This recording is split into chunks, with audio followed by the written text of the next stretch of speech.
What you can also do inside of Canva is directly draw out contents. So to do that, over here on the left side, you can see draw is an option.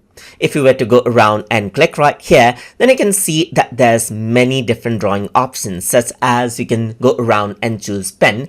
And then if you were to click and drag, what happens is that you draw out content right here. Similarly, you can go around and choose marker for a different effect. You can also go around and select a highlighter right here, which is a bit more transparent, and you can also utilize an eraser to erase out the contents that you draw right here. So you can work around with this as with a whiteboard, as you can see, just like this.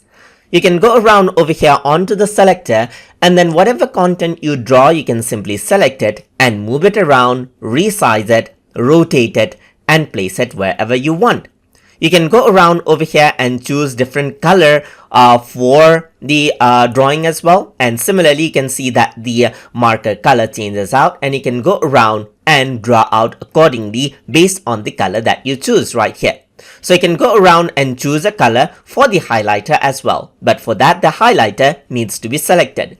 But if I were to choose marker right here, then whatever color I select right here, you can see it goes to the marker and so forth, just like this. You can also go around and choose the point size of the marker right here, and you can also work around with the transparency level to make it act more like a highlighter.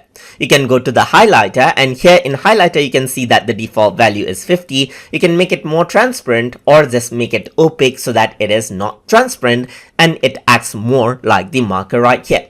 You can go around onto the pen and choose around the thickness as well, and you can see that it is more thicker now. So you can just go around and draw out whatever you want by using the draw tool inside of Canva.